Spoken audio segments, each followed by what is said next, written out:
भेज दिए।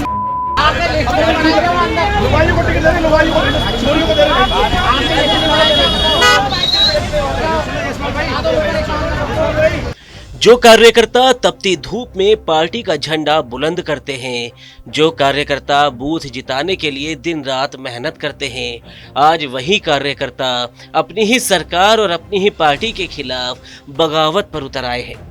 मामला किसी राजनीतिक टिकट का नहीं बल्कि आईपीएल मैच के टिकटों का है।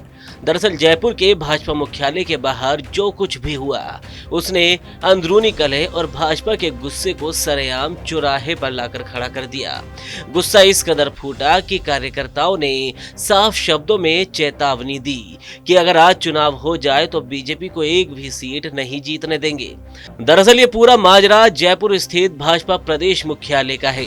शहर में आईपीएल का खुमार है और इस बीच पार्टी को मिलने वाले कॉम्प्लीमेंट्री पासेस को लेकर बवाल शुरू हो गया। जमीन पर काम करने वाले सैकड़ों कार्यकर्ता दोपहर से ही इस उम्मीद में मुख्यालय के बाहर डटे थे कि उन्हें मैच के पास मिलेंगे, लेकिन दोपहर ढली, शाम हुई और जब कार्यकर्ताओं को पता चला कि उनके हाथ खाली ही रहने वाले हैं तो उनका सब्र का बांध टूट गया। कार्यकर्ताओं का सीधा और गंभीर आरोप है कि संगठन के बड़े पदाधिकारियों ने बंदरबाट करते हुए सारे पास अपने चहेतों, रिश्तेदारों और खास लोगों में बांट दिए। वीआईपी कल्चर के खिलाफ बात करने वाली पार्टी के दफ्तर में जब अपनों के साथ ही भेदभाव हुआ तो हंगामा इतना बढ़ा कि मौके पर पुलिस तक बुलानी पड़ गई। इस पूरे हंगामे का सबसे चौंकाने वाला और गंभीर पहलू वो बयान है जिसने पार्टी आलाकमान की भी नींद उड़ा दी है। टिकट न मिलने से नाराज और खुद को ठगा सा महसूस कर रहे कार्यकर्ताओं ने खुलेआम कैमरे और मीडिया के सामने आक्रोश जाहिर किया।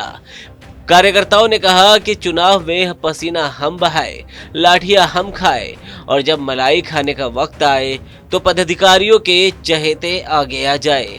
नाराजगी इस कदर चरम पर थी कि कार्यकर्ताओं ने सीधे तौर पर चुनौती देते हुए कहा कि संगठन जमीनी कार्यकर्ताओं के दम पर चलता है, नेताओं के चहेतों के दम पर नहीं। अगर पार्टी का यही रवैया रहा तो आज की तारीख में चुनाव हो जाए तो हम भी बीजेपी को एक भी सीट नहीं जीतने देंगे। भले ही पुलिस ने बीच बचाव करके मामले को शाम तक शांत करवा लिया हो, लेकिन आईपीएल के इन चंद टिकटों ने कार्यकर्ताओं के भीतर सुलग रहे उस असंतोष को बाहर ला दिया जिसे अक्सर बंद कमरों में दबा दिया जाता है। अब देखना होगा कि कार्यकर्ताओं की इस खुली बगावत और एक भी सीट ना जीतने देने के इस अल्टीमेटम के बाद क्या बीजेपी का शीर्ष नेतृत्व कोई एक्शन लेता है या फिर चहेतों को नवाजने का ये खेल यूं ही चलता रहेगा।